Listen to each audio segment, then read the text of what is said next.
ever been in a fight?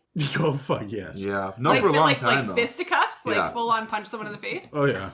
That's exciting. Have you not? No, I'm a girl. We just bitch slap. Well, I mean, also you do karate. I do karate, so I've accidentally hit people before. There's, like, the psychological warfare of girls. Like, more like, I'm talking like high school and Oh, stuff. heck yeah. It's more psychological for us than Fucking anything. savage. Oh, it's psychological with me, too. It's stop hitting yourself. Stop hitting yourself. Yeah. Yeah. Right? So that hurts physically and emotionally. I haven't been in a fight for a long time. I've been in a fight. Like, I think literally, like, I was maybe like 19 or 20, like, the last time. But yeah. Do you feel like you age out of fighting at some point? I think you look down on it more. Yeah. When it happens, you're like, really? This is what we've come to? But also, I have been at that point of anger where it seemed like the logical choice. Where I'm like, oh, well, now I gotta murder you. So because there's nothing else now. There's no in between now. It's just murder. There's nothing else. And by the way, it will be your fault. And everybody will believe me when I say that. But no, not for a long time. But yes, I have. At this point, I'm willing to let my lawyer do it for me. Fair. With the words. Yeah. Again, emotional damage first, and then they will fight me, and then I can sue them. Then I win for life. I think I have a problem with overkill, which is why I shouldn't fight. Not that I'm super tough, I'm going to murder everybody. But I mean, just in general, like, arguments or anything, I have that, like, Ender's Game kind of mentality. It's like, I will win all of the battles, and you will never do this to me again. But if that was, like, a fight, it would be like, oh, I'm winning, so now I'll kill you. Like, murder.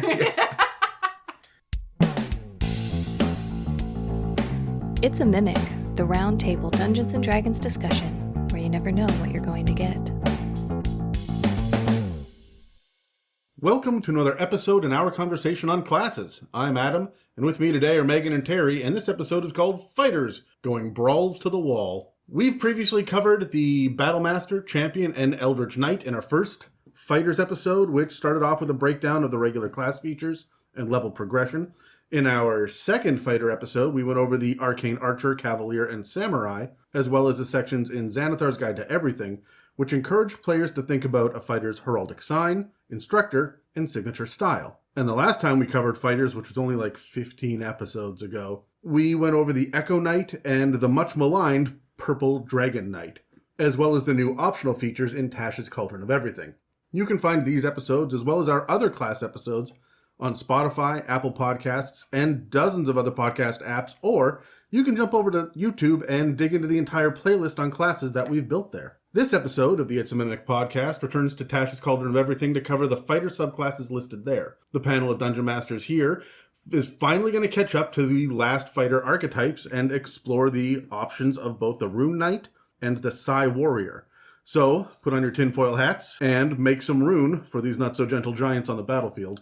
Fucking hate you. But before we get started, I want to ask you two specifically, because you, except for Dave, are the two most combat-oriented hosts on the podcast. Fighty, smitey. Yeah, exactly. Well, I mean like in real life. Like, you saw literal combat, and you are scary, Megan. Like, fair.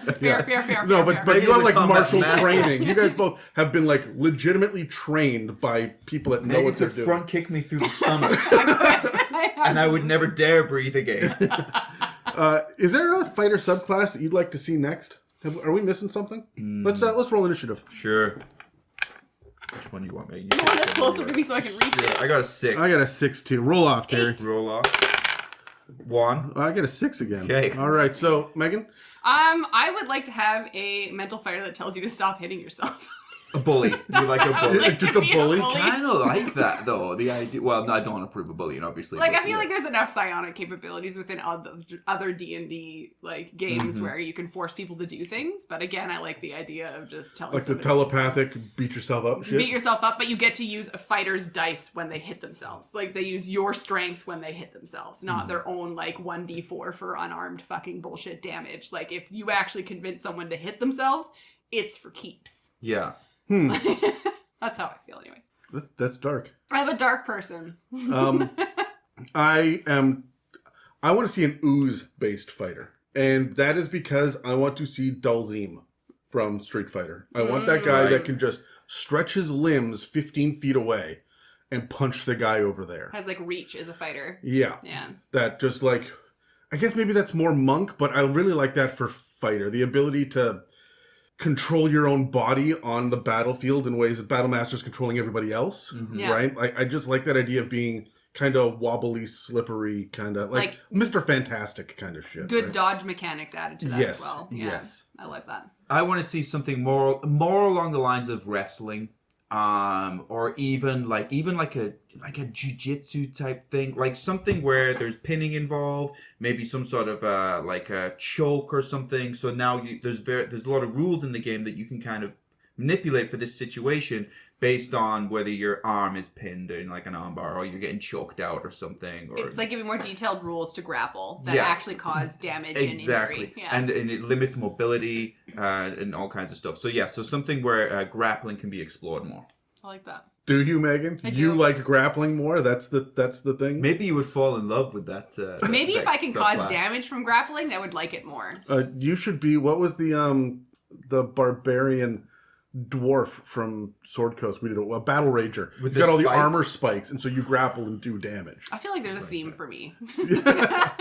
Get you and dwarves. Am I the villain? Yes. Yeah. Okay. We keep 100%. telling you. 100%. Please don't hurt us.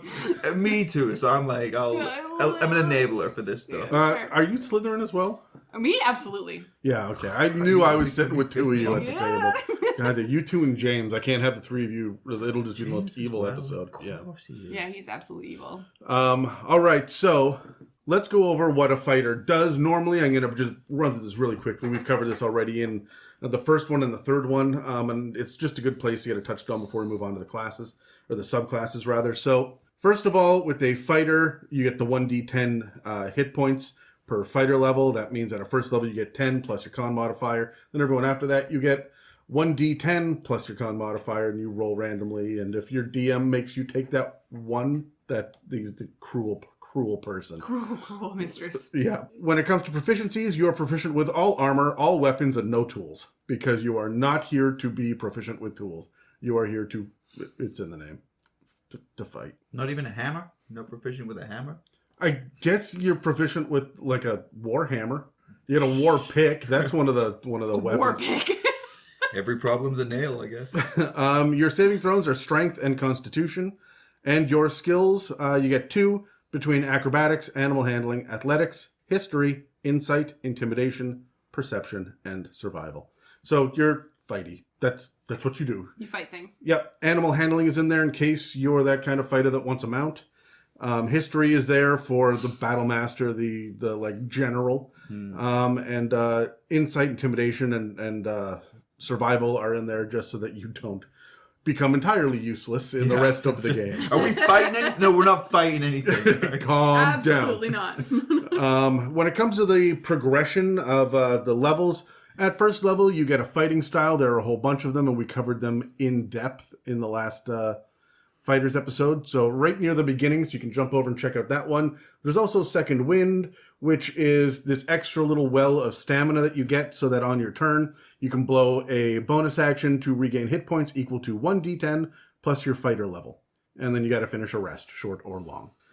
At second level, you get an action surge, which you only get one use of. And on your turn, you can do one additional action on top of your regular action. It's not a whole other turn. It's just another action.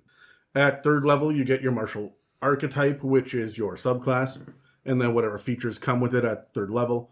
Fourth level is an ability score improvement or a feat, which is standard. That's where everybody gets them. Fifth level is an extra attack. So now you can take if you take an attack action for your action, you can now attack twice. This is not another action. You don't get to attack twice with a bonus action. This is just when you use your action, you attack twice now instead of once if you're going to attack. At sixth level, you get another ability score improvement, which is real early, or a feat. You get 7 of these across your entire progression. Most people, I think, get 4. So all the other classes get 4, fighters get 7. So Ability score improvement? Yeah. Yep. or feats. Or feats. And we're going to talk about feats in a future episode. And it's, yeah, feats. I know it sounds Right, get funny. right in your kink jokes now. I was going to say, Yeah, that's the going to be in the feats After Dark episode. episode. Yeah. At 7th level, you get another subclass feature. At 8th level, more feats, or an ability score improvement. At 9th level, though, you get Indomitable, You get 1 use of this, and that means that you can re-roll a saving throw that you fail. But if you do, you have to use the new result. And you only get to do this once per long rest. It feels, when you get that, I remember as being a champion fighter, it feels underwhelming at the time because the other classes will be getting some really cool stuff, but it's fucking useful. Yeah. Mm-hmm. And as a matter of fact, Dan watched his fighter lay face down in the mud more than once and then realized afterwards, oh, fuck, indomitable shit. Oh, I think he wrote it in block capitals. Giant letters and across top still of the page. did not see it. I used all to of the forget time. as well, yeah. 10th level is another martial archetype feature, which again, subclass. 11th level is your next attack. So now when you take an attack action for your action, you get 3. And then you get your ability score improvement or feats at number 12. 13, another round of Indomitable. That's when I feel it really pays off. I have always allowed someone, I let Dan and you, Terry, do this more than once, where if you failed, you could re-roll with Indomitable, and if you failed again, I'd let you use your second because you failed. Right. And I think that's rules as written. Does that seem overpowered to you guys? You're still losing it no matter what, and It's not like you can do it multiple times over and over and over again in that Like, capacity. Yeah, that's it, right? Yeah, like Now when you use it, you're done. And I find that especially with fighters, and I find with like any martial type class, that when you fail your rolls, you're a fucking sitting duck and you do nothing. yeah. So like I feel like if that happens, I would give them that saving grace. Like, But imagine the lowest low you'll feel if you fail both of those Indomitables, rolls. and that's a DM pleasure of just like. But they're also like, what do you want? I tried. Here we go. You Exactly. know? I gave you the bone. Like Sometimes you dice with Yes, shit. yeah, I bet you did. At 14th level, there's another feats or ability score improvement. At 15th level, more subclass bullshit. And at 16th level, more feats. Lots of feats. so many feet. So many it's feats. good though as a fighter. I'm This this is like, itch. Like I wanna roll a fighter up again. oh, with all those feats, yeah, it starts to feel like a Quentin Tarantino film. Yeah, it's more shoes for me, but I'll take the feats. All for right. sure. So, Megan, you said we can't king shame. I'm not kink shaming. I Why mentioned everybody one do it? kink, and I feel instant shame. The feet is your kink. Huh? Did you just admit that feet are your kink? Shoes, but it doesn't matter. I stuttered when I said it. Could you put some shoes on? Let me just take my shoes off. that was Don't very do this. British. Like, you couldn't quite get, like, we're working there. You're going to get there. Another couple more years in Canada and you'll be able to I know, get let me this get that out. citizenship wrapped up. Yeah. So at 17th level, you get another round of Action Surge, and you get another round of Indomitable. So that's 2 Action Surges and 3 Indomitables, which means that you can do a whole bunch of shit on your turn now, which is great, but you had to get up to 17th level in Tier 4 to get this far. This is also when you get your +6 proficiency modifier, so you're pretty damn powerful. Hopefully you didn't multi-class early. Yeah. To say a warlock, for example. Fighters get a lot of shit for this because it comes so late in the game, and wizards are blowing just huge spells at this point, and you're like, hey, I can roll again if I fail a save. That's That's what I'm talking about. Yeah. But it's useful though. Yeah. You know, it's That's not why you allow showy. Yeah. At 18th level, more subclass bullshit. At 19th level, you get more ability score improvements or feats. That's the last feats, and then you're done. No more have feats finished. for This you. is your last feats and then you're out of here. Yeah. And then at 20th level, you get another attack, so that's 4 as an attack action. So, which is a lot, the most that you will ever get in this game, unless you're blowing key points as a monk like someone crazy. So, now I want to talk about the other thing that it's often the elephant in the room when it comes to martial combat. Not a lot of people rely on it as heavily as I do in my games. Megan absolutely hates it, and that is the combat maneuvers. I don't mean Battlemaster. I mean the combat maneuvers that you're given in the player's handbook, which are grappling and shoving. Those are the 2, and I wanted to talk about those really briefly. Yeah. Because as a fighter, I love it. Hey. you don't have a whole lot of options, but these options are actually really solid for you in ways that they're not going to be great for other classes, right? Because your strength should be through the roof, especially with all those ASIs that you're getting all the way through, right? So many feats. And so many feats. So for grappling, the way that it works in 5th edition, because I was looking into it in 3.5 before this episode, and I forgot that there were 2 pages of grappling rules.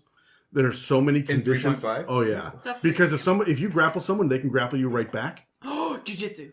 Kinda. But then there are so many rolls. So Is that jujitsu, Joe? That's what they Yeah, call, they call it yeah. rolling, right? We don't know. So anyway, was that a pun? We'll keep going. Close enough. So for grappling, you use an attack action to make what's considered a special melee attack. If you're able to make multiple attacks with your attack action, like a fighter is able to do, then this only takes one. It doesn't take your whole action. It only takes one of them. It's really beneficial to do this with the first one, especially when you've got 3 or 4 attacks a turn. And you're going to find out why. The target of your grapple, though, has to be no more than one size larger than you, which means you can grapple a horse, but not an elephant. Fair. Yeah. And it has to be within your reach, obviously. You have to have one free hand to seize the target. And then you roll an athletics check, and they roll an athletics or acrobatics to contest it. Higher wins. So, Okay. if you succeed, your subject is grappled. They have the grappled condition. I've never experienced that in my life. You can release the grapple whenever you want without an action. There's no requirement. You can just let go at any point, and it's absolutely fine. I will even let this happen on someone else's turn without using a reaction. Mm-hmm. Just, no, that's dumb. I release my grip. Mm-hmm. That I am grappling the horse and it is falling off the cliff. I'm choosing not to go with it. So willpower roll. Yeah, that was a thing in 3.5. Oh, I know. I remember. Yeah. When it comes to escaping a grapple, Mine are always nat ones. Willpower every time. Here we go. Oh my god, another one. Are there shoes involved? I have no ability to withstand this. I have no willpower. I have a negative modifier. When it comes to escaping a grappled creature has to use its whole action to escape, no matter how many multi-attack options it has, or what other kind of crazy shit it can do. It has to use its action to escape. And again, they've got to succeed on athletics or acrobatics against your athletics, right? So when you are grappling, it is beneficial to have a whole lot of strength and have taken proficiency in athletics, right? This is how you're going to be able to do really well with grappling. And honestly, really only the barbarian and the fighter are set up to do that naturally. Taking notes. The paladin can as well, but I feel like people are putting a lot of that shit into some of the other Well, paladin stats. is a charisma-based character. Yeah. It's hard to make that balance. You can move a grappled creature, though. When you move, you can drag or carry them with you, but your speed is halved unless they're 2 or more sizes smaller than you. So it's not halved if you're moving a cat. Sure. It is if you're moving a halfling.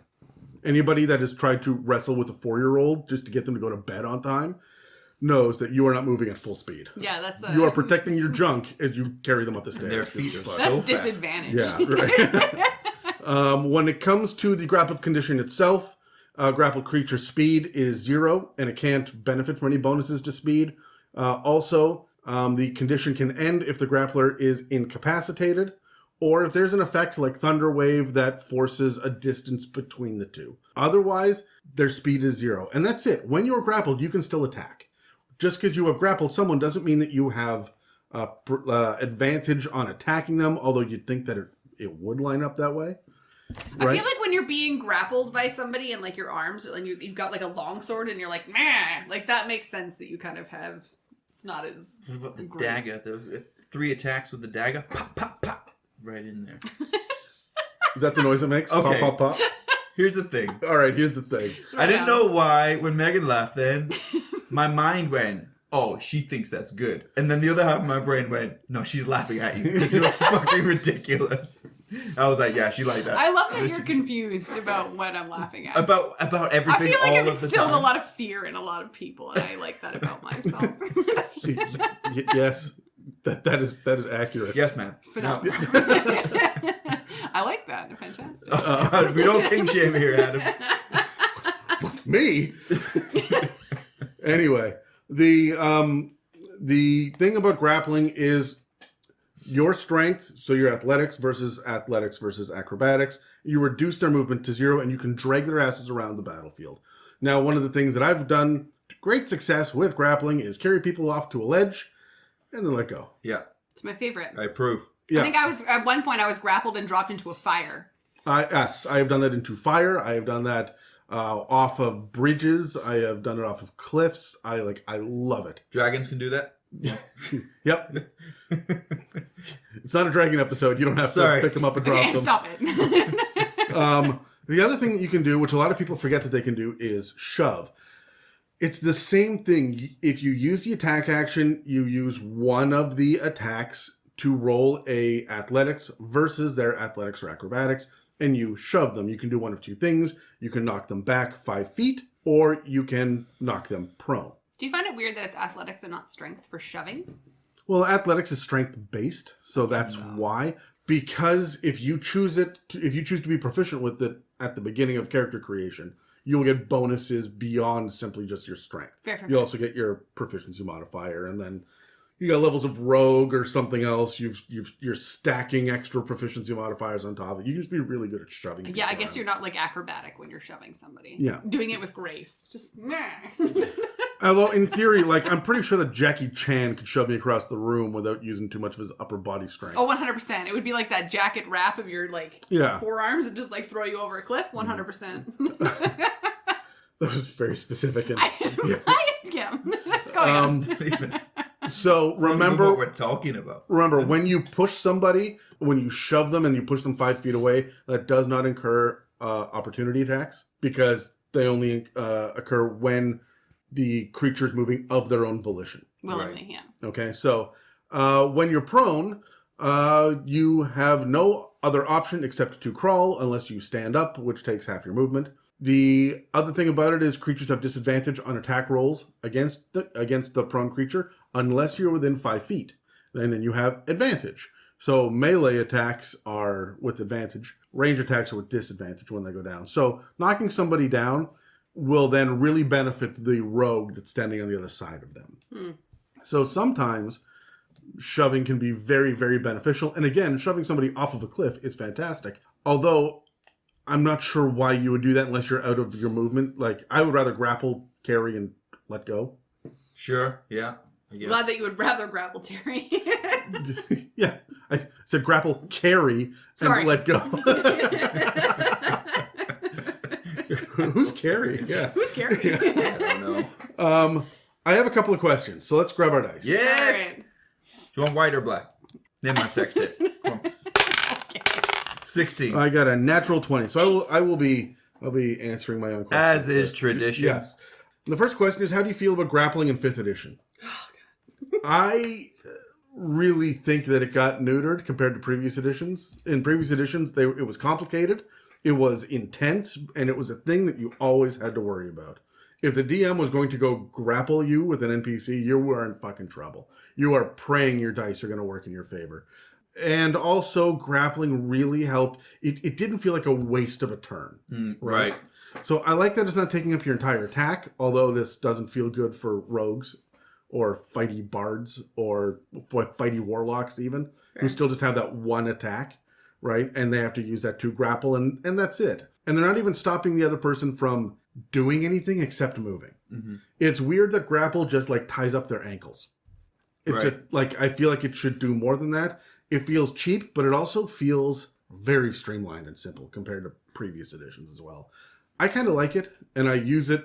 Beware when a cliff enters the battle map. There may be grappling coming. Noted. Yeah, you should have figured that one out by now. Okay, but grappling happens anywhere, so I can't. There's but it no would clue. especially happen there. If you're like, oh, I can never predict when the grappling's coming, but maybe this time, probably. Well, You do what you want. Also, I did a lot of grappling off of pirate ships in the last. Yeah, and there's no consistency in your game. Grappling just always happens. How do you feel about grappling, Terry? Grappling is like with a lot of my characters, it is a thankless job. You will grapple someone for the good of the party. Hey, I've restricted all of their movement, so they're in this one place. And then fucking disintegrate, fireball, whatever. All of the bullshit happens. And then everyone's like, congratulations, guys, I'm blasting the big spell. All of the big spells and killing the dude. And you're like, I kept them in the same spot so they couldn't do anything. And it's a thankless job. And if it fails, as you say, it's a waste of a turn. And I fucking hate that.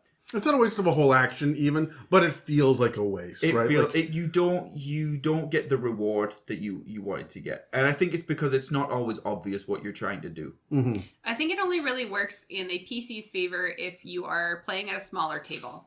Because there's less actions between your turn and your next turn for things to get fucked up. Right. When you've got 6 people, you're like, fuck You're this. like, by the time it gets to your turn, something else has happened, it's dead, like you didn't get to do anything with it. Or so. if you're at a table with Dan. Yeah, it's fair. Because he will just do the exact opposite of whatever the agreed upon plan was. Oh, Yeah. I remember that. I remember. Hey, Dick, I'm trying to get us in the obvious correct position. Dan can play his character as he likes. I'm sure I frustrated him many times, but... Yeah. Nope, not once. No. But I'm like, Oh, is Terry there? oh my Oh, he was grappling. I wasn't paying attention. I was running laps around the battlefield, and I jumped in a toilet. having a small jog. No, because I played at smaller tables where I have successfully grappled and thrown things in the water. I have done that in campaigns, but it happened at tables that were 4 or smaller. Anytime I played at a table that's 5 or larger, anytime I grapple someone, there's no fucking point. You should have gone in the water with them, because you can definitely hold your breath longer than that thing. Just Well, let's talk about holding your breath hold them in there. capabilities. Hold them in there. Wait until they go unconscious, and then turn them invisible, and off you go. I think I yeeted one of your special daggers in the water with one. Yeah. That's one of those things that sometimes I still remember, but like as I'm like driving to work and I start thinking about D&D and your mind wanders, and I remember that often. So. You're welcome. One of the things that I like to do is grapple on the next turn, because you guys are talking about, it can go to waste. There's, you never know what's going to happen between now and your next turn. I will run up and get my 2 attacks in, and then at the beginning of the next round, grapple, and then walk that person 15 feet and then drop them off the cliff. Fuck those guys. Right, so the grapple is always my round 2 plan. It's not my round 1 plan. Yeah, Right. not your movement action kind of plan. Yeah. Shove is my round 1 plan. I want you over there right fucking now. Get into that fire or that puddle of acid or that wall of force, whatever it is. In you go, right? I'm going to shove you into the gust of wind and into the geyser and up. Yes. So I like shoving. I think that is a great thing. I hate that it's the exact same mechanic. Yeah. It feels, again, streamlined, which is good, cheap and easy, which is bad. Like, it doesn't feel earned. Mm-hmm. I do like being able to knock people prone as a DM. That's always really scary, especially when you're surrounded by a whole bunch of kobolds. Suddenly the kobolds become scary when all of them have advantage before your turn when you get to stand up. Kobolds are great. Kobolds are great, especially when there's 8 of them around you and you get knocked the fuck down. However, I'm not crazy about the push 5 feet. I get that out of grapple. How do you feel about it, Terry? It's just underwhelming for me. We got to change something there. 5 feet is not enough. I feel what you're trying to achieve with a shove, you're right, Adam, you can achieve with a grapple, but you still have more options with grapple. So if you grapple them and then you're like, you have to change your mind based on something else at the table or whatever, you can do that and you still have more options. So yeah, I'm glad it's there, but I don't often use it. I'll try and do what I'm trying to achieve with grapple. Yeah. Yeah, I feel like it needs to be an added, because if, again, 5 feet is not that far, so it's almost like they would have to have some kind of a disadvantage on their next turn. I wish it was scalable. Yeah. Like, depending on whatever condition, you can go 5 and then 10 and then 15. However, like, strong your shove was, basically. How hard did you beat them? Because, like, I feel like the whole point of shoving someone out of the way is to move them out of the way of the squishy characters that are right there. But on their next turn, they're just going to move 5 feet back. It's not really going to hurt them in any way, shape, or form. So I feel like there has to be some kind of a disadvantage where they're disorientated, so they have disadvantage or something along those lines. Like, if you get shoved by a human being, like if you ever remember being pushed by someone, like legitimately where you lose your footing and step back, like you're not going to have the momentum to move forward immediately. Yeah. Like there has to be some kind of a movement disadvantage or an attack. Like they lose 5 feet off of their movement the next round or something like that. Or you just lose focus or something. If it incurred attacks of opportunity, I'd be all over it. Yeah. Because it's often you're in a situation where, especially in the martial classes, where there's 2 of you on the same person. Yeah. And so an attack of opportunity from both of you would be very valuable. So yeah, if it didn't incur attacks of opportunity, I'd be all over it. I'd use it a lot. Yeah. Do you guys ever think about using either shove or grapple on allies to get them out of fucking trouble? No, but love it. I feel like I've used it a few few times, but usually they do. Picking up Dan's no, you sit over here. I've moved Dan's character multiple times in campaigns because like emotionally move him, or yes, absolutely. Yeah. Yes, the answer is yes. But no, I've picked up and moved characters because like you're being stupid, or I've picked them up and held them and been like, stop doing what you're doing. I should have thought about that because I often think about like the opposites of what a spell or an ability seems initially intended for. Like, how can I use this in the reverse? And I've never thought of that actually. Okay, so I'm gonna hit you guys with some rapid fire shit that's from 3.5 and also from 2nd edition Pathfinder. These are other combat maneuvers that 5th edition doesn't have. And then I want to know what your favorite one is. So I'm going to just kind of rattle these off real quick, okay? Okay, so in 3.5, we have Aid Another, which we still have Aid or Help in 5th edition, right? Yeah.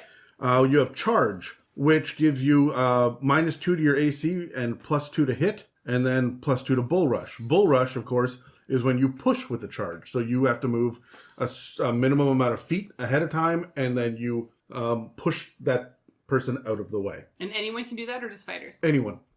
Okay.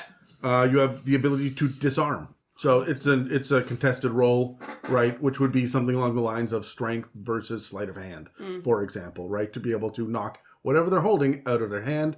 This was particularly brutal in 3.5 against things like spellcasting focus and spell components and shit. So now all of a sudden, 100%. So Yeah.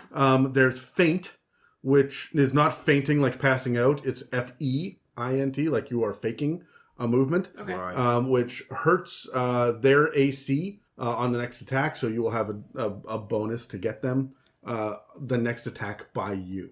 So you pretend to go left, but instead you go right on the next turn. They get all sorts of insight checks and shit against that. You have the ability to pin. Love it. But it's usually attached to the idea of grappling. Yeah. It's I think what you do on the next turn after grapple. It doesn't exist in 5th edition. Mm-hmm. And then overrun, which again is charge, but you run through your opponent's space. So you go essentially through it. There's a whole bunch of negative things that can happen to them. You know how you cannot occupy the same space as your opponent?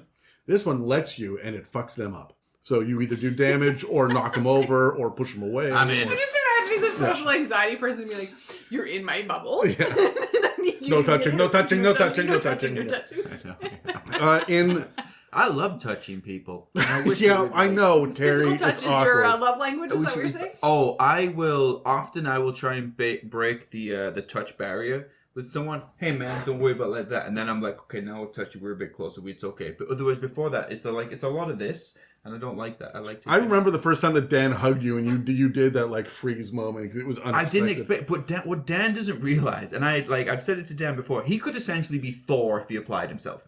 Okay, It's he's a physically large. when you frame first build. meet Dan, he's a big, hulking, handsome man that comes at you but he's so friendly. He's like a Saint Bernard. He comes at you and he's like, "Hey, what's up?" And you're like, "Oh, crap!" And then you're like in this hug, and then he lets go of you, and you're like, "Is that okay? Was that legal? Is everything all right there?" So I yeah, don't think I've ever really hugged Dan. I don't think I've ever heard anybody say Saint Bernard before. that's what we call it. It's a Saint Bernard. All right. My best mate's dad's name's Bernard. Actually, he's a lovely guy. I love that for him.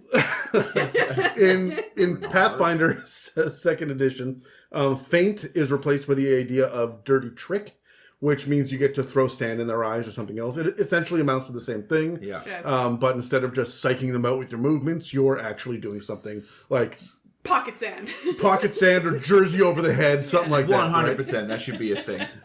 There's drag and reposition are separate things besides grapple, but they're all like tied up in grapple in 5th edition. Disarm becomes steal, so you don't just knock it out of their hand, you take it from them. Sure. There's the ability to sunder, which is when you break the item they are holding, and there are special rules about that. Then there's the ability to trip or throw, and trip essentially just knocks them prone, which is what shove does. There used to be weapons that would let you, on a successful hit, do damage and knock them prone. The whip used to do that in 3.5. The whip? Chain whip, I think, was one of them. Oh. That lets you do that. It had like a spike, like a hook on the end of it. I'm gonna add that to my repertoire. Chain whip. Write that down. Okay. I'm adding this to my Tinder profile. Amazon. Just And then the ability to throw as well would be something else that you can do instead of just a regular attack with a thrown weapon. So you could throw a chair It's not in a thrown weapon, but you can throw a thing. This sounds like a joke, but it's not. But do you think you should be able to swallow something? Like if you get their arcane focus, like their other ring or something like that, and you're like, fuck you. You get to interact with one item for free on your turn anyway, right? And a lot of the time I let, like, that's just talking for people or opening a door, or you can either draw or sheath a weapon at any given time for free, but other than that, you gotta like drop it, or you can't do it. It's too much on your turn, right? The idea of swallowing... I want to eat someone's holy symbol. Come on. I would love that for what DMs don't expect. If you can get hold of that ring or whatever, the little MacGuffin, like the little stuff, I fucking swallow it. It should be the exact same mechanic as quaffing a potion. 100%. Just like drinking a potion in the middle of combat. Yeah, swallow their magic ring. I swallow it and then dimension door the fuck out of there. You guys can clean this up. See you in a bit. Love it. I'll see you in 24 hours when I pass this shit. Which one of those options stuck out to you guys?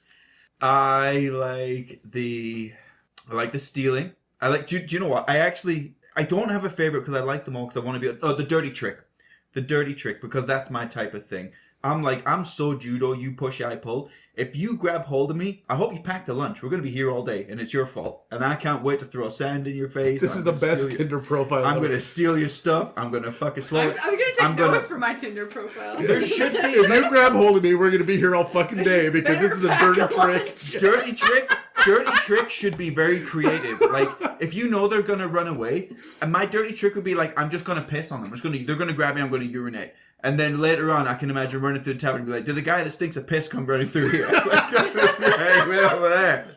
That's me. I love dirty trick. I think that should be in it. Megan? Honestly, I hate them all. You don't... well, yeah. I don't know. It's one of those things where, yes, I enjoy them for the idea that the mechanic is there. However, it's getting them used against you as a player. And it's too complicated. It adds too much. I feel like battle in a lot of older older D&D, like, it was too complicated to the point where you could never remember everything that you were able to do, capable to do, and it makes me anxious when there's too many options. You got to be less smart. Because when you start thinking simply like this, don't be thinking about complex spells to use, just piss on them. That's it. But that's the thing, is like I can... When in doubt, pee. I feel like in 5th edition, though, I could just like look at my DM and look at Adam and be like, hey, I would like to trip this guy. And he'd be like, all right, this is the role you need to do for it. Yeah. Like, I don't need a complicated piece of bullshit to be able to do creative things on the battlefield. I think this adds way too many bars and ladders. But... the one that I do enjoy is the fact that disarming is an option. Mm-hmm. Yeah. Like, I love the idea of just walking up and just smacking someone's hand and then their sword just falling to the ground and being like, and then kicking it away. Like, I do like that. But I feel like you can do that in 5th edition without all these complications. I, as a matter of fact, have just done with a grapple, the athletics versus athletics and acrobatics, right? Or I will sometimes use sleight of hand, but it's usually just a dex plus proficiency modifier anyway, for whenever someone wants to get disarmed. But again, if you want to disarm the NPC, that unlocks the NPCs being able to disarm you. Absolutely. Right? And that becomes a whole lot scarier with your ancestral sword, right? How dare you throw that in my face? Every time. Every time. Right? But that's the truth of the matter. The other thing that I don't like about disarm or steal is so many creatures in the monster manual and Volos and whatnot have items that are so crazy fuck you, like the flail for the Flint. Yeah. If you can just take that and wield it, holy shit. That's insane that you would be able to just have that in the middle of combat. Which means that I'm now sitting there going, okay, that thing is powerful enough that you should have to have attunement for it as well. And now I'm coming up with attunement rules in monster stat blocks for specific items that they may or may not have. It's a lot. It's a lot. So I'm glad that we don't have it standard. I would allow it, in boss fights. Yes, get the thing away from them. How do you do it? One person grapple, the next person can disarm. But that's the thing that I like about 5th edition is that you can come up with creative ideas in battle and in combat, and then you just work with your DM to see how they would work out. There have been so many times where I've said, hey, this is what I would like to have happen. Just dribbling I'm listening. on I'm listening. There's so many times where I've stopped and said, hey, this is what I would like to do in this battle scene. How many actions is it going to take? And what do I need to roll? And then you work with the DM to kind of figure out how that works. I do that in L5R, I do that in D&D, I do that in every role-playing game I've ever played. Because I do enjoy the idea of utilizing creativity in battle, which I feel like these rules allow. Mm-hmm. But I feel like, again, if those were the rules and I had to follow them, I would have a fucking list. I would have to have a card with all of them written out with what I can and can't do. You'd have to have your own DM screen with shit on the inside it would for just every be player. too much. 5th edition has been very good at simplifying things. I Yeah. think what's happened in simplifying combat in 5th edition is we've lost some good stuff. But I think in like, to kind of add on to Megan's point, I think in fairness we should be able to do it somehow. Yeah, like ability checks or something. Like, don't just totally remove it just for the sake of simplifying. There's got to be a way to do it because it's realistic stuff. Yeah. Like, it's like if you're in close proximity with the big bad and there's the big glowing stone that you need, oh, well, I'm obviously going to try and take it from them. I'm going to spit him in the eye and blind him for a turn. Like, I'm 100%. going to do it. I'm going to get that bat guano out of my components pouch and boom, in the eyeball. And I'll take this, thank you.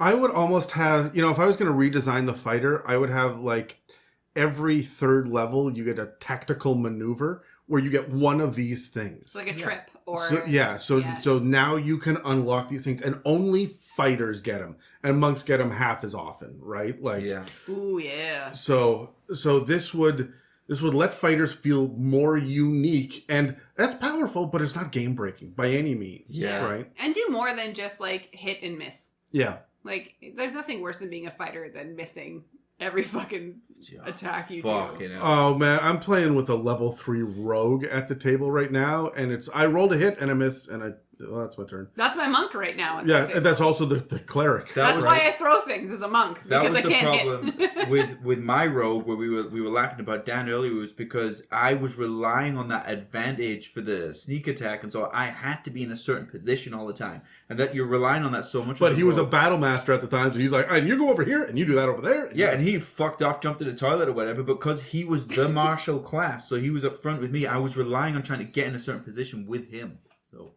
Yeah, fair. Hey everybody, this is Adam. I'm sure that yesterday you all looked at your apps and saw the It's a Mimic channel had released out of the blue, like 20 months late, Many Roads to Amelia episode. Shout out to Brad for doing a fantastic job in that. And I just wanted to give you guys a little bit of transparency as to why we did that and what the hell happened last week. Because for the first time ever, we missed a release. Now, when it comes to the Many Roads to Amelia, we've recorded 9 of the 11 episodes. 3 have been released, 3 are in various stages of being edited, and I think are almost complete, and 3 have gotten corrupted so badly that I think that only one of them might be salvageable. The problem is the equipment we're working with. We're in the midst of changing locations of our recording space, which means that we've got to get creative with ambient noise management. The mics and cords have been jostled around a bunch, and the computer I'm working off of for planning, prepping, and editing is on its last legs. I know, none of this is your problem. I just want to be transparent about the reason why our releases get delayed sometimes, and it's disheartening. Imagine spending 12 hours setting up a 5-hour recording session for an episode of one-on-one intense gameplay where you've crafted a very specific kind of narrative that walks the line between keeping the player in the dark and letting the listeners start to piece together a massive, multi-year puzzle, just to have the file shit the bed when you sit down to edit it. And then it happens again. And then it happens again. It makes it so that you push the other recordings back again and again, and you push the edits back, and you make an apology post. And you move the files onto an external hard drive for safety and try to keep it protected in the back of the closet, but you know that when it's back there, it's easy to say, I'm just going to do it next week. And as time passes, you lose track of some of the unique nuance that you had built. That momentum starts to fade, and you have to go back and listen to over 20 hours of raw audio files just to remember where you left off. What sound effect was used for that kind of gun? What are the musical cues? It's a lot. Look, honestly, I love this podcast. All of us do. We love every aspect of it. I even love the editing. I don't like it until I sit down to do it, but then when I'm in the chair, I have a lot of fun. But it's often the reason behind a sleepless night, or the reason that I've got to cancel plans with other friends. This podcast is a second job that we try to do without any sort of payment. We're not monetized on any of the apps. We've been lied to and taken advantage of by companies who want us to promote their products. And we don't even run a Patreon or anything because the idea of hiding content behind a paywall just rubs me the wrong way. We've even been shadow banned on most social media. Who knows, maybe we'll look into a Patreon or something in the future, or a Kickstarter for a new microphone, but for now, we're just going to keep on doing what we're doing. If you ask any of the people who have to read out the scripted blurbs that I write about the donate button on the website, you'll know that they all hate it. It's the worst part of this whole fucking process. It's soulless and it feels like selling out, even though the original plan was to turn this podcast into a proper business at some point. I mean, maybe we're all just too Canadian about it. I mean, look, I'm not blaming the money. I'm certainly not asking for donations. That's not what this little commercial or whatever is about. I'm just letting you know that when something is late or a series dies off, it's because we're fighting with the technology on our end. We're not losing our grasp on this. We're not walking away. We're not going to leave you guys high and dry. We're trying to not have our hearts broken by this process. It bothers all of us to think that we are disappointing any one of you out there when we miss a deadline. And that's what this crazy week of rushed releases has been about. It's our way of making it up to you. So, if you're ever looking at your app and you see that an episode isn't there when it should be, rest assured that it's coming. We went 187 weeks without missing one. We're going to try to beat that record starting now. So wish us luck and pray for our equipment. Now, enough of this shit. Let's get back to the fun episode. Thanks for sticking with us. Okay, so let's jump into subclasses. Now, you have the Rune Knight, Megan, right? And Terry, you've got the Psi Warrior. Yeah. That is the weakest name for me. Even Purple Dragon Knight sounds cooler than Psi Warrior. Yeah. It feels... It's a Psi Warrior. It's just a shitty name for a... And it's like PSI, like tires, like pounds per square inch. Like yeah. It's yeah. Way to break that down for us, Maggie. Hey, some people don't know, Megan. Fucking hell. Sorry if I fucking mansplained PSI real quick there. I was just trying to make it quick for the audience. Okay, Megan, there's more than the three of us listening to this. Megan, mansplaining is short for man explaining. I hate so much. I'll try. Okay, maybe you can get through it to her. I don't know how we're going to do this. When I take my car to the guy, we'll stop. You remember when I said that I haven't been in a fight before? All right. Do you guys want to grab dice to see who's gonna go first on this? 9. 15. You bitch. All right. Psi Warrior up first. And I gotta say, the class is cooler than the name. But let me tell you why I don't like Psi Warrior. Oh yeah, not a fan? No. Okay, so when I first, usually I love the subclasses and the options that I get given for the podcast. And this one at first, I went to it in Tasha's and I was like, oh my god, not that I'm going to shame anime or anything. This looks like those cringy anime characters where it's like, it's the anime that I don't understand, where everybody's teleporting and there's weird shields and they're moving 1,000 miles per hour. And all like arcane shields and shit, like those glowing runes. And now, you just don't watch enough anime. That's the bottom. And maybe that is it. But I think the thing with anime is there's too much now and I can't start. Fair. It's like, where do I start? It's overwhelming. Here? I understand. Hey, I don't know if this is a big deal, but I watched Knights of Sidonia on Netflix or whatever. So. Oh, congratulations for that American Netflix show. God damn! Just twisting the knife, man. I love how Megan's laughing because my anime is not cool.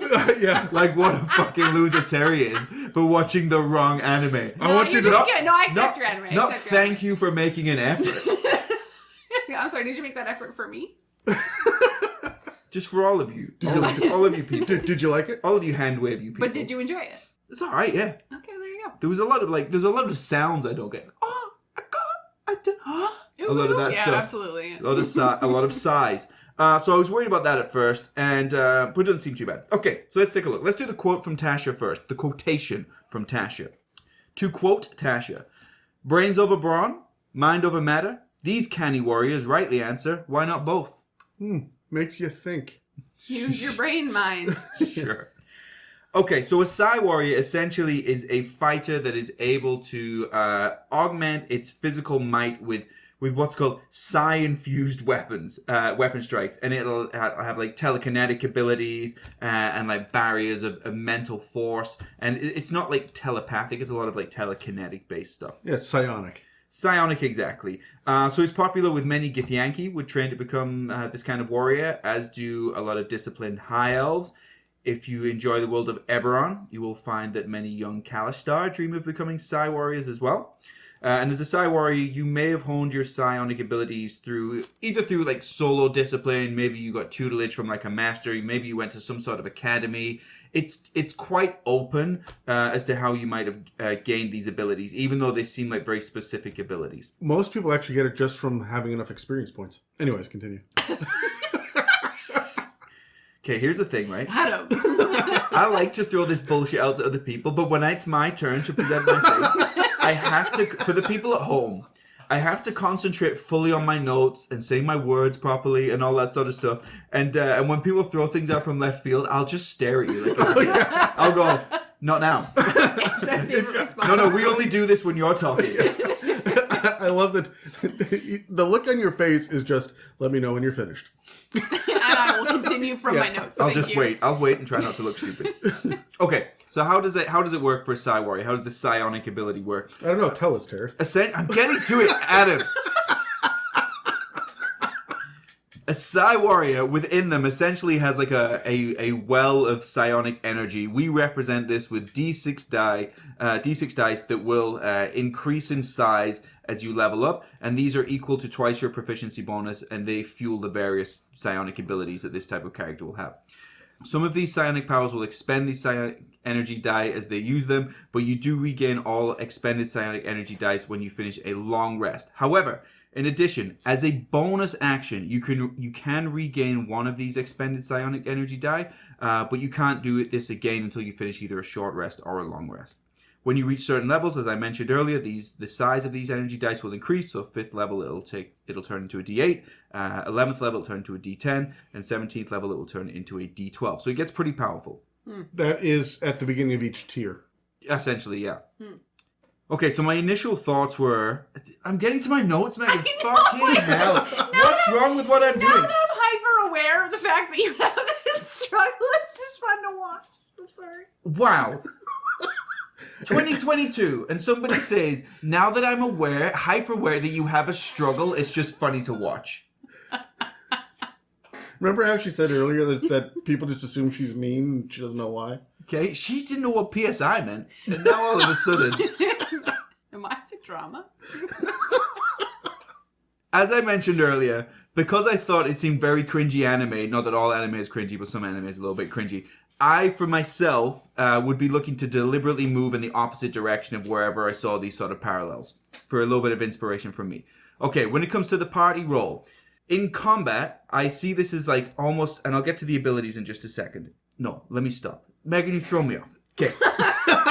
Fuck you, Megan. Let me go through the abilities, and then I'll talk about my opinions. All right. Fair. Okay, here's the abilities. Yes, Adam, I'm going to say them now. Okay, so the first ability I want to mention is that at 3rd level, you get Protective Field. So this essentially means that for another creature that you can see within 30 feet of you, if they have taken damage, you can use your reaction and expend 1 psionic energy die, roll the die, and then you get to reduce the damage taken by the number rolled, plus your intelligence modifier. It's going to be a minimum reduction of 1. I love that it's intelligence modifier. Mm-hmm. Yes. Finally. For a fighter. Yes. Sure. Again, mental powers. Pretty dope. Yep. It's mental. Mental? Are you done? Yeah. The second one at 3rd level is Psionic Strike. I don't know what this right hand's doing. Psionic Strike is where you can essentially propel your weapons with psionic nobody force. can see you rapping. Like, you get your right hand going. Like a fucking rapper from 1998. I'm going to keep going. Okay. Once on each of your turns, and this is immediately after you hit a target that was in 30 feet of you, I see the rapping thing now. And you deal damage. You can expend 1 of your dice, rolling it and dealing force damage to the target, which is equal to the number you rolled plus your intelligence modifier. So you get to add a little bit of extra force damage. Quite a lot, actually, Megan, if you roll it. Telekinetic movement. I'm sorry, I gotta pause you. Force damage. Force damage. So Intelligence modifier and force damage. I really, really like this, and it makes sense why It's it like gets Yankee. anti-barbarian. Yeah, and yes, absolutely it is. I like this for Get Yankee. Like, that makes so much sense because they're on the astral plane, right? And their whole big thing is that they're astral sea pirates, which are out there to fuck with people psionically and psychically, and they use psionics are always just a part of everything Gith. So that's just really fun and flavorful, and I feel like they've looked at that. You're like, it's an anime inspired. I feel like they were inspired by how are we going to make Gith Yankee a playable class, right? Sure. So, and I'm all right with that. I would prefer that over the anime stuff. Okay. Last one for third level, telekinetic movement. Okay, this is essentially where you can move an object or a creature with your mind. It's an action. You can choose one target, and it's either one loose object or a creature that is large or smaller, or one willing creature other than yourself. And if you can see that target and it is within 30 feet of you, you can automatically move it up to 30 feet to an unoccupied space that you can see. Up, down, left, right, whatever you want.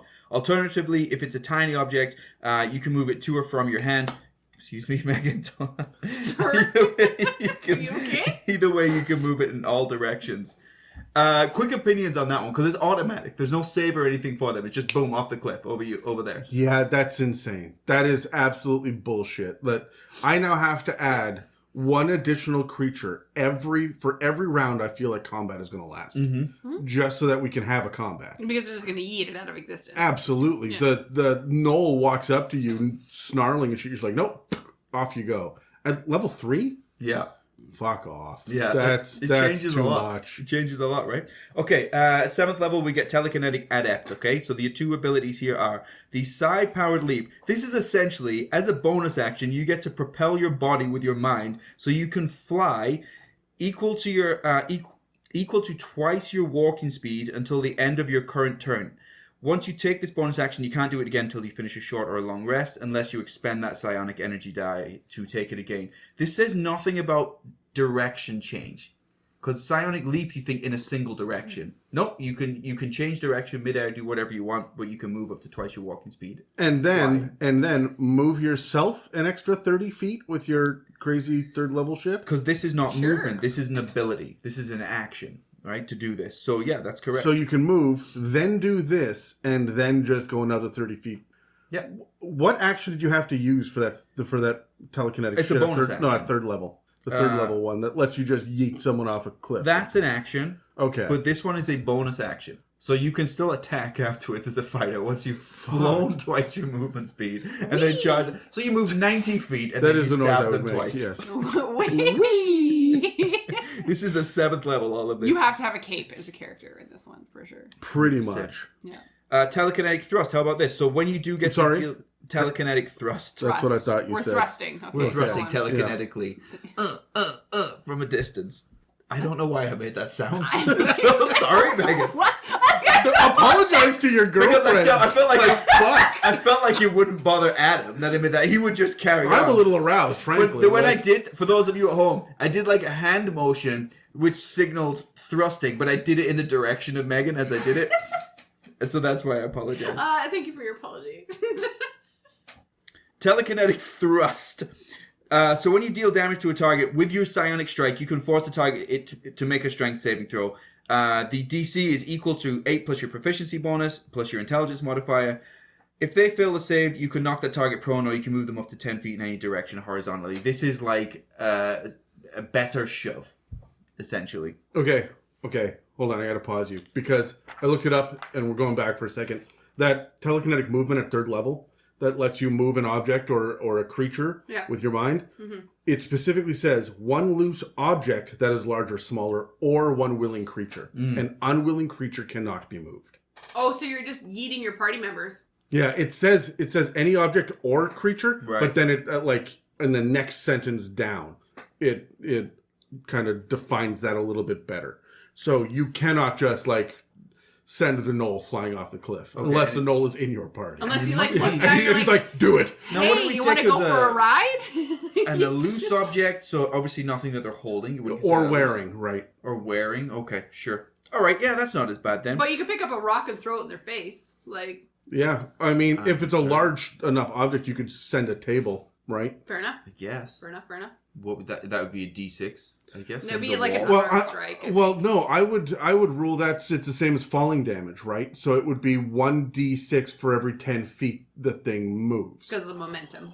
Right, because of the momentum of it. And that would be for large and medium objects and small and whatnot. That's pretty strong for a third level, though, especially if you're moving. Yeah, but the best you're going to get is 3d6, and it never gets more powerful than that. That's true, because it's only 30 feet. Fair. And you're a fighter, so, I mean, you're going to do that a lot, which is what a subclass wants you to do, right? Sure. Okay. Yep. Okay. I hear you. I agree. 10th level. Yep. Guarded Mind. Essentially, you start to bolster the psionic energy within your brain. So you now get resistance to psychic damage. In addition to this, if you start your turn charmed or frightened, you can expend one of your psionic energy die, and you can end that effect. You can end every effect on yourself subjecting you to those conditions. Okay, that's good. Sorry, what level was that? 10th level.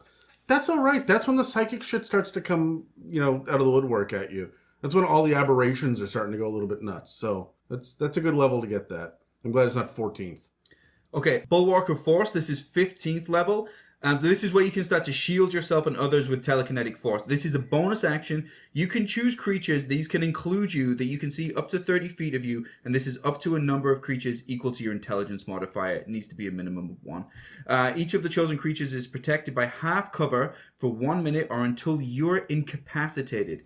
If you do this, then you can't do it again until you do a long rest or you do your die to replenish the ability. Okay, Fair. sure. Yeah, not crazy. 15th level though, I don't know. You sure? Last one, Telekinetic Master, 18th level. So, okay, you now have the ability to move creatures and objects with your mind to a higher level than before. So you can cast the telekinesis spell.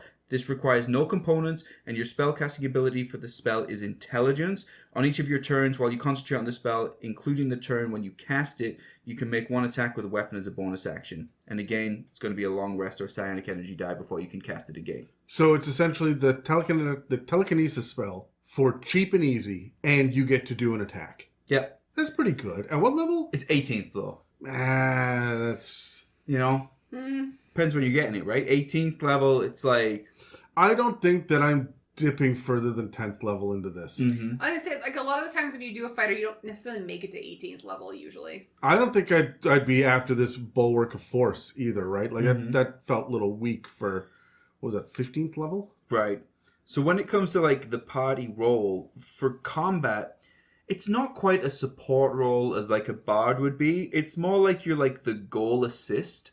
It's like you have the ability to put the other players in a better position or to protect them temporarily while they finish their shit. This feels like a good alternative or a different option to the Battlemaster, who does a lot of movement and shit anyway. Like, hey, use my reaction to go do this, right? Or but this mitigates a bunch of psychic damage. If I know that I'm going into the far realms, or we're going to be dealing with a lot of mind flayer bullshit or whatnot later in the campaign, I'd be looking at the Psi Warrior for this, definitely. When it comes to like exploration, I see this subclass as like the guinea pig because of their abilities, because they can do that leap, that fly, and then run. So it's like just a simple chat. Is that a load of darts? I don't know. Or can we get up there and do this? Or the telekinetic stuff. Can I hurl this over there and see what happens?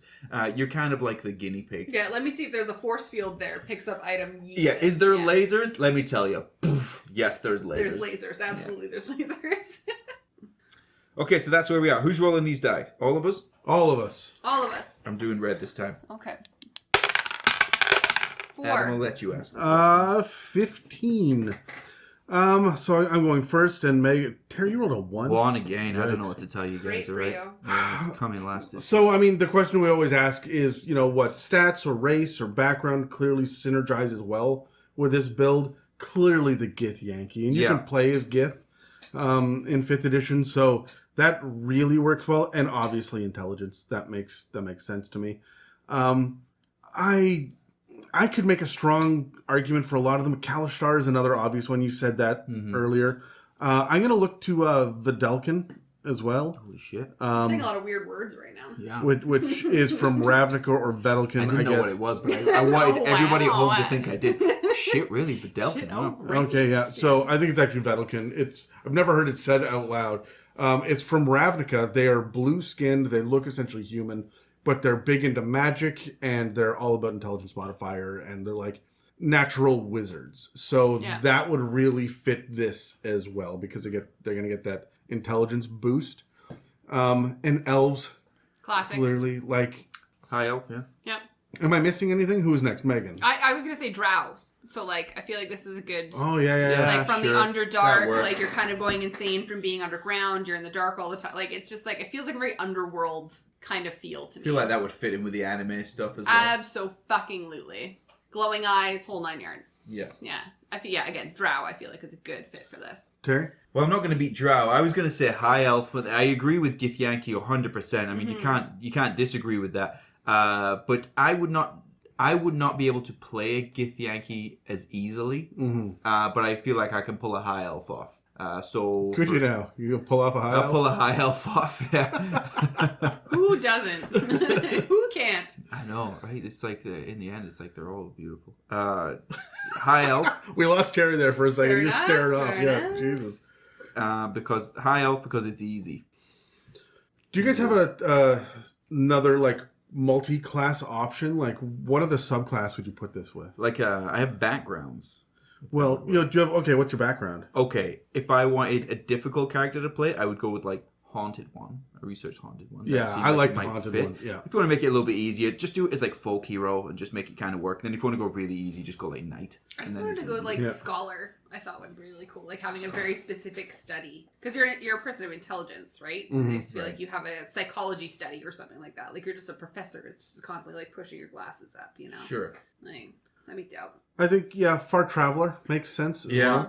well. I was thinking for multi-classing, this goes really well with the Aberrant Mind because they're all psychic shit as well. Yeah. Fair. The Aberrant Mind Sorcerer. Arcane Trickster would be fun with this too. I would say warlock would have been a really good. Yeah. Like, there's a reason why they were able to tap into people's psyche. Like, you can't just do that naturally, so there has to be some reason why. The problem is, though, that your like intelligence, your strength, con, intelligence, and now charisma. Yeah. Right? So, like, you're spread pretty thin on these stats, but you get some more ASIs or feats. So many feats, because you're a fighter. Feats. Terry, do you have a... Arcane Trickster would work well. Yeah. Because it kind of balances out the weaknesses on both sides. You're getting some low-level wizarding spells, which is mostly around buffing and inconveniencing the enemy, which is great for this type of character because it will complement what you're trying to do as well. But also it gives you some options if it's still a martial class, right? So you're still limited in that capacity. So you have some additional options with Arcane Trickster. Would you multi-class this with a bard? Yes, you could. I think it would be easier for the way I want the play vicious with Arcane mockery as I Trickster. yeet people off. That's what I mean. Yeah, is like just like adding that vicious mockery, adding like the inspiration, adding like a whole bunch of random crap. You get really good spells with Arcane Trickster, though. That's true. You get those really good low-level spells that the wizards kind of grow out of later on, but they're still fucking useful. It's always good to drop Bane, Darkness, Silence, all that. And also, like, are you using your telekinesis? No, Invisible Mage Hand. Yeah. Yeah. Yeah. Same thing. I've never had telekinesis. I also like the Graviturgy wizard, which is from Wildmount, because they're doing all this weird gravity shit and moving stuff around the battlefield as well. And again, intelligence modifier is important, so that's going to have some good synergy there as well. Yeah. I don't know it really well off the top of my head, so I don't know if anything's redundant there, but it feels like it fits real nice. Thematically. Yeah. Absolutely. In your opinion, what are the strengths of the classes when it comes to role-playing the subclass? Oh, shit, that was me again. For role-playing, I would be weird. The same thing with the Aberrant Mind Sorcerer, right? When it comes to the psionic shit, I feel like you're always staring through people. Like Kalishtar is always kind of just a little bit distant and always talking. This is a very important quest that we are on, and we must all hurry. Time is of the essence. Like It's all so of the creepy. time, because I'm thinking about other shit. Like I now know the weight of every object in this room while we were having this conversation. Because can I move that desk? I can move that desk. Move that desk. Yeah. Right? So Yeah. that'd be kind of my initial go-to. Would be a little detached. Mm-hmm. I'm disassociating all of the time. Yeah. Yeah. Man, I would go theatrical. I would be like your cape is always billowing. Like you have a cape of billowing. Yeah. You're always floating. You're always making a dramatic entrance. And you're always just the smartest person in the room. Just always. Even smarter than the wizard. Don't ask the wizard. He's an idiot. Don't talk to him. He's reading from a book. He has no idea what he's talking about. Yeah. I speak from the mind, shall we say. Like, I just feel like I would go theatrical with this guy. Yeah. Sure.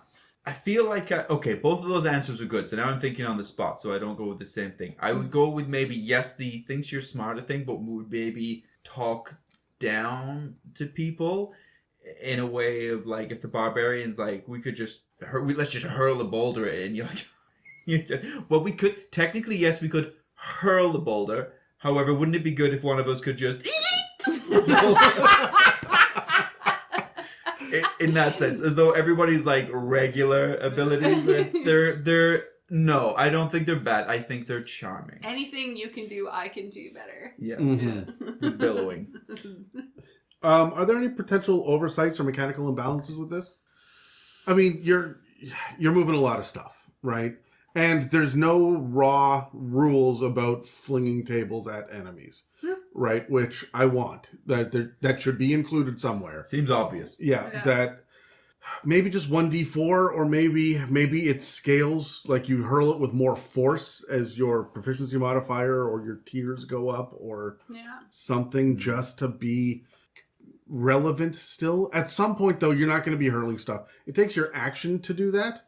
Well, when you can make 2 attacks, are you really doing that? Yeah. Especially when you're a fighter. Like, I have to remember that this is a fighter. Like, it's hard to remember that this is a fighter. Yeah. But I do feel like it does bode and ask for a lot of creativity on the battlefield, which is something that I can appreciate. So much as I said that I would love to have, like, a psionic character that will say, stop hitting yourself, and then you hit yourself for the amount of a fighter's damage, there is something really cool to be said about, I'm just going to throw this table at you, because I can, as a fighter, not have to fight you face to face.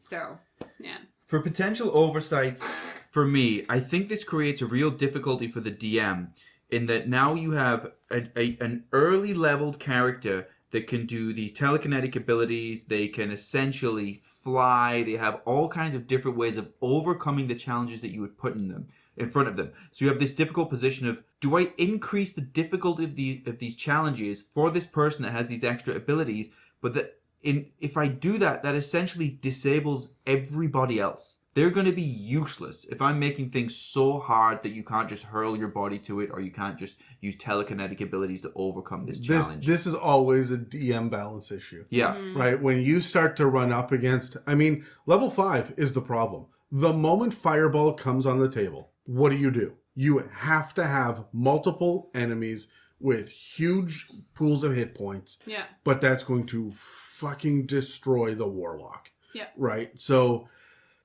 that's always the balance issue, right? And so the fact that this is happening early, I think it does balance out later. Yeah. Right? Because you get the really good stuff early. I feel like this is really meant to dip into, to get to that level 3, or that level, what was it, 6 was the next one? 7th. Like, when you start to... It's like you're dipping into the crazy. Get that, get that telekinetic thrust. And this psi-powered leap. Sorry, Megan. Bounce. Okay. Yeah. Sorry, Megan, I'm sorry. Okay. I'm not sure what I'm apologizing about Me neither. today, but I accept that I'm wrong. I'm just glad you didn't call it telekinetic thirst. That's what you were supposed to say. David, Sorry, Megan. write this down. Telekinetic thirst trap. Megan, do you want to take us into it's anywhere but Psi Warrior? Anywhere but here? Yeah. Absolutely, I would. All right, so we're going to talk about the Rune Knights. Honestly, I know I say this pretty much every time I, This is my favorite one. It's no, it's the Tasha's quote. Like, every time I read a Tasha's quote, Oh, she's so funny. She is just a bitchy 17-year-old on Twitter. Just a blessing. I love it. Just an absolute blessing. So this one's my favorite, and I feel like I need it on a t-shirt for myself. And it says, "You're researching ancient arts and drawing runes. It's okay to want to be a witch." Aw. Isn't that nice? Yeah. Isn't that nice?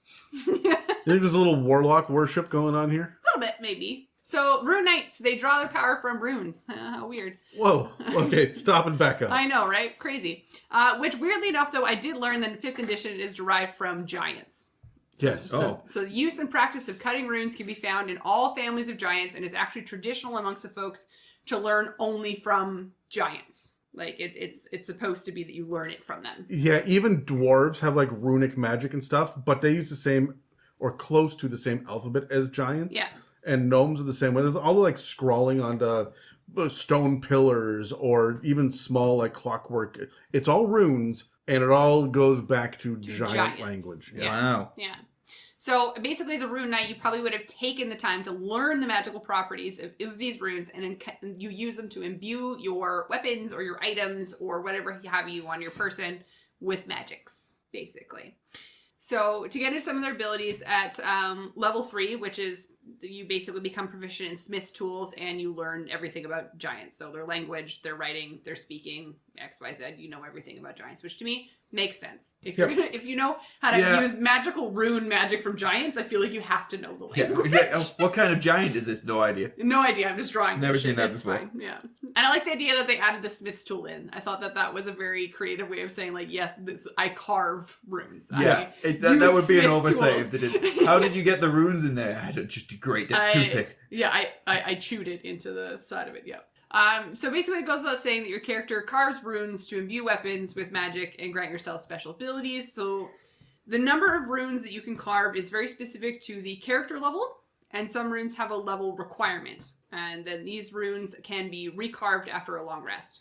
So it's a matter of you can kind of rotate where your magical runes are carved, basically. Okay, that's neat. Yeah.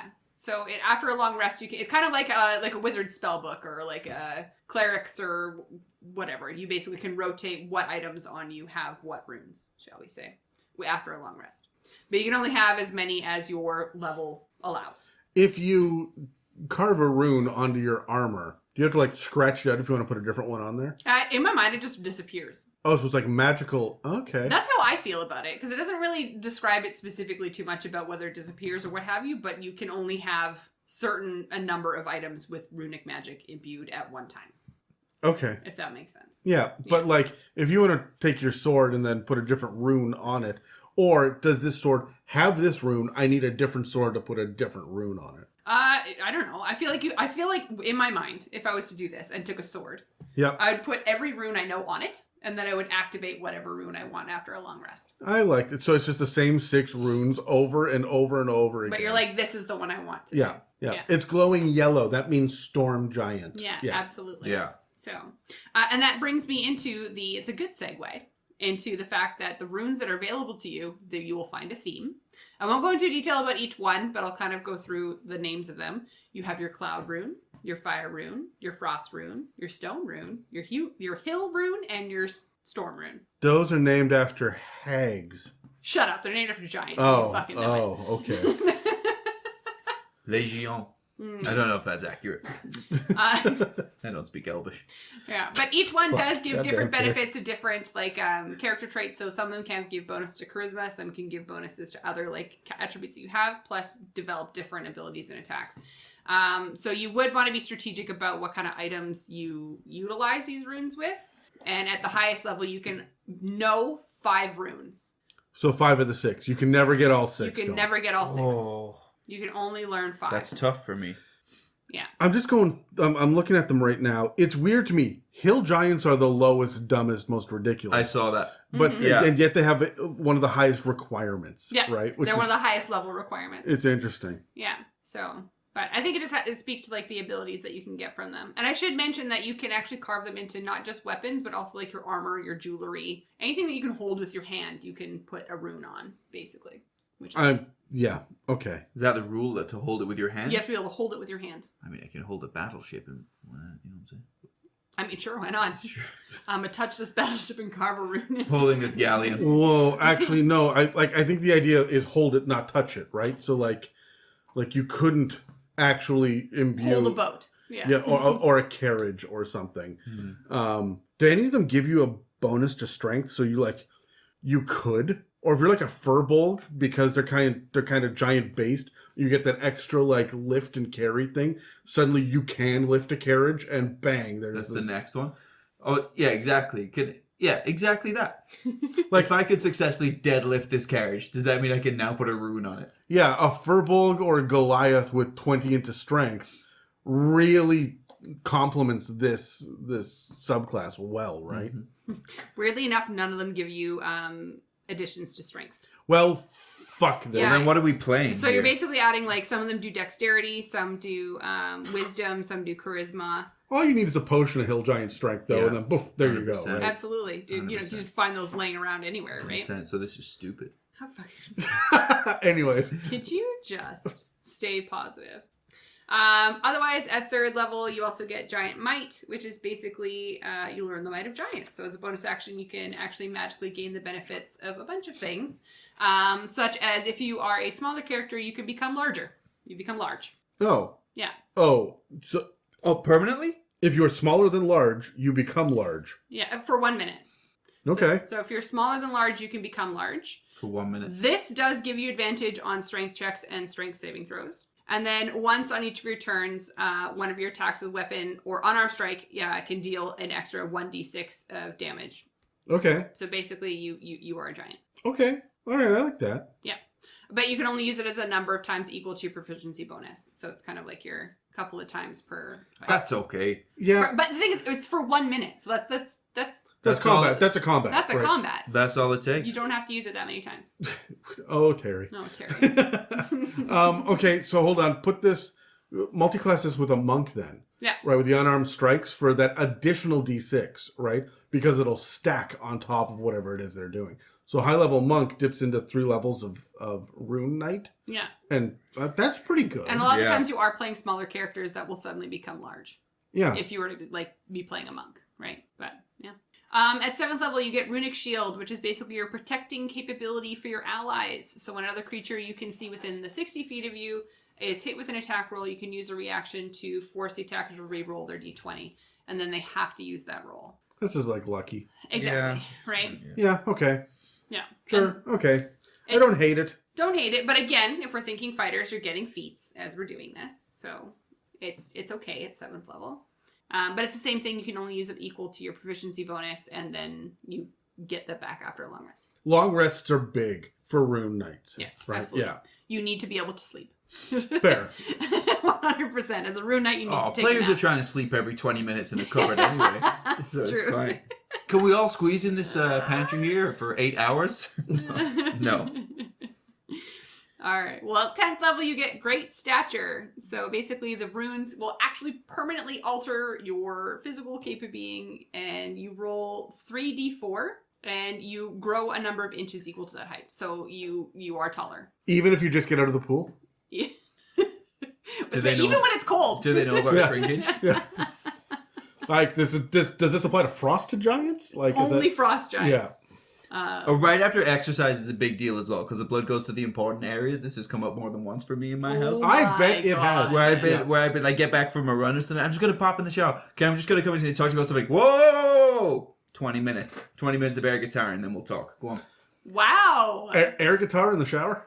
Like it's get the anyway. Go on. No, hold on. Air guitar in the shower? We don't king shame here. You No, this is not even a keychain thing. That is an excellent use of shower time. But I'm not even screwing around. Like, air guitar is an excellent use of shower time. Well, I mean, the Like, shower. I'm assuming vibes you are- have a stereo going at the same time. I have like this. Or are you just like... I think I've talked about it on the podcast before. My fantasy has always wanted to be a rock star, and I never got to do that. So I often will like sing in private and stuff like that in the bathroom. It's every single day, 3 times a day. Anyway, Megan, go on. Rune I love Knights. that for you. The other thing. Shut up, you fucking anime dork. Don't come at me. What a nerd. What a nerd. Fantasizes that he was in a band. Christ. It's adorable. The added feature of Great Stature is that you do actually get extra damage to deal with your Giant's Might. You get an increase of 1d8. Okay. That's good. So it goes up. At the 15th level, you get Master of Runes. So you are now a Master Rune Carver, and you can actually use your carving feature twice rather than once, and you regain all expended uses when you finish a short or long rest. Okay. So once you get to 15th level, long rest is not necessarily just as important. You can actually take a nap, and you're okay. I feel like that's coming late, but okay. I thought it's coming Especially late if as you're well. going to be like like multi-classing or whatever, 15th level is a lot to Yeah. get to be able to get that short rest option. But again, you're getting all that fighter shit. You're getting tons of feats. There's a whole bunch of other shit. So many feats. So many feats. It's that Some of time- those feats are in shoes. It's that time in the game where, and those are the best ones. It's that Is time. it like high heels? Or just like leather boots? Well, not. It's Like old dirty sneakers isn't doing it for you. it's just There we go. you know Anyways. damn well what it is. Both of you do. Go on. I wish I can't even talk. Sorry, what were you saying? Master of Runes. You say Master of Runes. Master of Runes, real quick. We already went over Master of Runes. Oh, we already did that. Yeah. The next one is at 18th level. I had an opinion of Master of Runes about Master of Runes that I can't forget now. Okay, do you want me to tell you what Master of Runes is? I think I was just gonna say like it comes late in the game or so. That's the time in the game where you're getting excited for your next big thing, and then this is underwhelming. There's a lot Like of Tinder stuff. dates. There's a lot of stuff though. Fair. I mean, most 5th edition subclasses are front loaded, Yeah. right? And the classes are, I mean, it depends on the class, if they're front, middle, or back loaded. But most of the subclasses are front loaded, so you can dip in with 3, 5, or 7 levels and get it, right? So I just don't think they're expecting you to ever get this far. Yeah, it's like okay, if you stick it out, here you go. But Yeah. whatever. But get ready for anticlimactic. Sure. At 18th level. Speaking of Tinder profiles, You get, I would love to read you what my Tinder profile is like. Look, don't fucking trust Tinder. Okay, you're hoping that the person that walks in is the man or woman of your dreams, and it's not going to happen. No, it's fair. At 18th level, you get Runic Juggernaut, which sounds great. yeah, that's awesome. However, all it really does for you is it gives you 1d10 to your Giant's Might, which is cool. You Yeah, get your okay. damage increase. Yeah, sure. And then instead of increasing to the size of large, you can now increase to the size of huge. That's fucking awesome, though. Yeah, I that's do like pretty that. cool. That Yeah. is good. And then when you are that size, you increase your reach by 5 feet. Hugely important. Especially when you Reach. got like Polar Master on top of that. That'd be Yeah, pretty cool. That's your fighting, like one of your many feats. 100%. If you've got a Craig, Yeah. Halberd, A or whatever, Craig. you're laughing. Fair. No, that's really good. I like that. Yeah. Yeah, but that is a Rune Knight, my guys. I actually don't hate that. That is like, I think the only way to get to huge. I could be wrong. The internet's gonna yell at me, but like, there are so few ways to get that fucking big, right? I really, I like that. I wish it came earlier. Actually, You like this. that's, I'm setting you up, Terry. that's what she said. Yeah, Oh my because she's Lanta. just bored at this point. Yeah, she's like, now I've got 3rd-degree burns, and I'll blame it on a go-kart. You know what? That's as exciting as my love life has been. Well, Anyways, let's grab dice. text me. Let's grab dice. Let's roll. I have questions. I got a 2. 14. All right. So Megan, Yeah. what stats, race, background, multi-class? What's the synergy that you immediately think of for these? Oof. I would want to do I like the idea of smaller characters suddenly being giants. Yeah. Like I love that idea. Yeah. So using like a halfling or like an elf that's only 5 feet or what have you, and all of a sudden they can become large or huge and use these strong capabilities. I enjoy that idea a lot. Just the juxtaposition of it seems like an idea for me. But I mean, again, the most natural one would be doing something like large, like a Dragonborn or something. A Goliath A and Goliath. Furball. Yeah. Something So, that's like- already large. But then again, if you're using something that's already large, you're not really tapping into the capabilities You're of not it playing from the its contrast core. there. Exactly. Yeah. Right? So. What did I get? 14? Mm-hmm. I agree with Megan. Yeah, I would go small. Probably halfling. Get that lucky as well. And then when you want to play the other side, pop over and play the other side. Yeah, that makes the most sense for me. Yeah. I want to do this with an Aarakocra Okay. because I'm now I'm seeing, like, huge. Angry Birds. Now I'm huge Yeah. and I can fly. And then suddenly stop flying. It's not a dragon episode, Terry. Just saying. Stop talking about dragons. Just saying. You can pick them up, you can drop them, then suddenly stop flying. And also your other guy, the Psi Warrior, can drop a table. I really wish there was a whole bunch of rules about you automatically boost your strength by this much when you become this size. Or you automatically get advantage on grapples. Or you automatically get... Like, I want there to be listed out in this section all of these bonuses from getting that freaking large. Yeah. Right? Because there should be... Your carrying capacity should go up. Right? And what does this do to your weight? When you do this on a rope bridge... Oh. Right? Like... Yeah. That's when you're getting creative. Like those incidents, like you're on a dangling rope or something, the enemy's trying to pull you down, but they Yeah. just go huge. Like there's times when you got to think outside of the box. When you are when you are getting in a duel, standing on a rowboat with the other guy, and you're just like, well, fuck it. Boom! Yeah. And then the both of you are in the water. The rowboat is gone. Yeah. Right? Like, this is... I wish there were codified rules for this. Doesn't have to be complex. Just give me a strength modifier, a weight modifier, and a grapple bonus.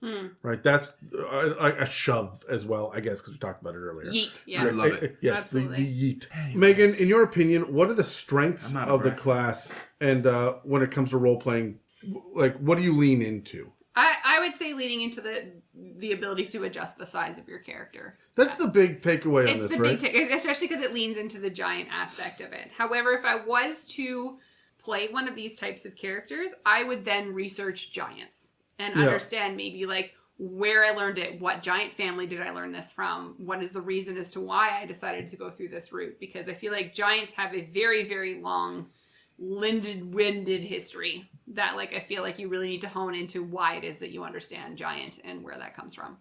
Terry, do you have anything for role-playing? I think with the understanding the history of giants, that also suggests like a general interest in like a historical kind of interest. So I would play this as an intelligent character, like a curious character. Yeah. Yeah, and I mean, history is it is one of the skills that you can be proficient in Yes. as a fighter, so that fits. Yeah. It does. I'm going to lean into two things. One is, if we're talking about runes, my guy's going to be tatted up. He's going to be all about symbols and symbolism. And Practicing his own drawings on his own body kind of thing. Absolutely. Yeah. And I think he's going to be a bit of an artist as well. He may not be good at it, but he's got a little sketchbook around of him, like drawing the next rune, figuring out exactly how to do it. And all sorts of little like rocks and shit where he has practiced carving into limestone or soapstone or clay or, right, like different... That's going to be something that he's always doing. He's going to pull out the smith tools and then whatever material he's going to be consistently carving in. Wood versus rubies. Constantly right? whittling, constantly just drawing in the ground. That's Like the, that kind of the stuff. tattooed guy I need to meet, because I've got 6 skulls and 3 vegetables tattooed on one arm and an angel on my back that looks like a vagina. So anytime I can meet this I guy... have never seen this angel Yeah, back that looks like a me vagina. too. I have to see it now. It almost said something really inappropriate. I'm moving on. worse than anything that's ever been said. Well, okay, I was going to ask, At is that least- so that Dan has something to look lovingly into the eyes of? Anyway, so let's move the fuck on. That is the worst thing in recent history. Yeah. What do they say? Like the modern era of this podcast has been very good. Yes. So, fuck me. So, the other thing that I would really lean into with this is a hatred for dragons. Because giants and dragons aren't natural enemies. Yeah, you picked your side. Yeah, and you picked your side. So that's it. Like, you are all about giants, so down with dragons, down with trolls. Mm-hmm. Right? And if anybody ever calls you, if you are like channeling a hill giant and somebody calls you dumb, I'm taking offense now. Right? Like, Yeah. I would very much lean into that giant perspective on the world. Fair enough. Any potential oversights or mechanical imbalances, Megan? I don't think so. I think the only thing that we kind of noted already was the fact that it is very front-loaded. Yeah. In the sense that you get a lot of abilities early, and I feel like this one bodes for either cross-classing or doing something different with it. Like, I feel like you wouldn't go all the way to the end with this kind of build. For me, there's no oversights with this one, but what I'm noticing now is I wouldn't say we're at the point of reaching, but it feels like we've reached the limits of fighter. Okay, we're getting really creative. It's like we have like the giant one, and there's like the Psi Warrior one. And it's like, if they're getting to this type of limit, it tells me that there's probably not going to be something like a grappling based one we talked about earlier, because that seems like a simpler idea. Mm-hmm. And these are more complex ideas. Look, now. the grappling one, I think, has been covered in feats. There's a brawler feat and stuff, so like... That's It true. used to be a fisticuffs character. That is true, Yeah. but I feel like this is it for fighters now. For 5th edition. I'd be surprised if they come up with anything else. Well, no, the thing that I'm expecting to see now is that they're going to look at the different creature types, the same way that we've got Aberrant Mind and now Psi Warrior. These are aberration types, right? And we're heading in that direction for a lot of the subclasses. We're going to see a lot of giant type subclasses. So we're going to see a giant patron for a warlock, right? Because, of course, it's going to be a storm giant quintessent patron. Sure, why not? Fair. But like... that's the next place they seem to be leaning. And I feel like they would have given us a lot of the face stuff already, because They just dropped Wildly on the Witchlight. So I'm looking at what's coming next, and it is Spelljammer and Dragonlance. I'm excited for Spelljammer, though. So. Yeah, I'm excited for both of those to a degree. Yeah. I think we're going to see a lot of weirder psionic shit. Remember, I have said this so many times in the past this podcast. The moment we get into psionic shit is the moment the edition jumps the shark. Where it just starts to become power creep all over the place. It gets fucking weird. You can start to combine this and this and this. Now we can do psychic damage. That's great. Nothing is resistant to psychic damage. So it's a get out of jail free card, right? Suddenly, oh, you have Fireball? Fuck you. Everything is resistant or immune to fire, right? There's no poison at all anywhere in the player's handbook because poison sucks. Everything is immune to poison. Yeah. Right? So I'm curious to see what we're going to get next. I want to see what a construct fighter... Oh, shit. This and an artificer go hand in hand. Yep. Yeah. 100%. Oh, that didn't even occur to me until just now. Okay. Yeah. Okay, guys, so don't forget to like, subscribe, follow, whatever the button says on Instagram, Facebook, and at r/itsamimic on Reddit. You can reach out to us at info@itsamimic.com. Don't forget to include those mailbag questions. We love online reviews and positive comments as well because that really helps with our metrics and visibility. Okay, so before we wrap up this episode, let's talk about a creative build. What is the character that you would build with either the Psi Warrior or the Rune Knight? Let's grab dice and let's roll. Sure. Let's hope I don't go first. 13. 3. 14. Fuck, Shit. I went first. Shouldn't have said it. Shouldn't have said These it. dice, they're not your friends. No. They do not like you. Absolutely Any not. of us when I say No, you. they don't. Yeah. I came up with all my creative shit early, so here I I am now. hate it when you Yeah. do that because you're rolling and then you Yeah. just say your ideas because they're in your mind. Yeah. I'm thinking about the Rune Knight in particular. I'm gonna make a goblin. Okay. You guys both said that you like the idea of a small creature. The goblin with giant worship is a lot of fun for me. A goblin fighter is not something you often see, Yeah. too, which is good. The idea of this little brawler creature, which is creative and interesting, and the ability to suddenly become big. It's all well and good to become a large halfling, but everyone's going to be like, oh, wow, that's a big human, right? When you get to become a goblin that's that big, it's going to be a little bit more special. You're going to stand out in the crowd a little bit more because you're not just a big bugbear at that point. You are a big-ass goblin. And I think that... It's very frightening. It's very frightening. Or hilarious, depending on which side of the table How you're you look sitting at on. it, yeah. Yeah. When it comes to the background for a Rune Knight, there's nothing that sticks out. Hermit, Outlander, those both make sense for someone that worships giants, right? Scholar's another one, but it doesn't have the synergy I'm looking for. There's not really a background that sticks out, so I would pick... You know that they've got, like, archaeologist in Tomb of Annihilation? Yeah.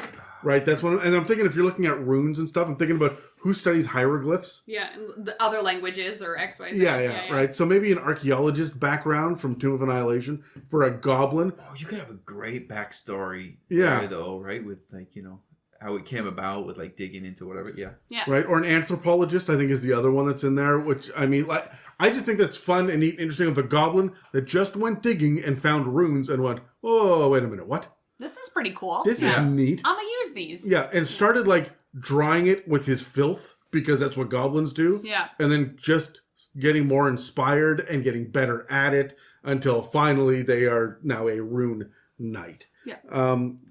I would have a lot of fun with that kind of character. I also think it would be annoying as balls because I should never be able to play a goblin.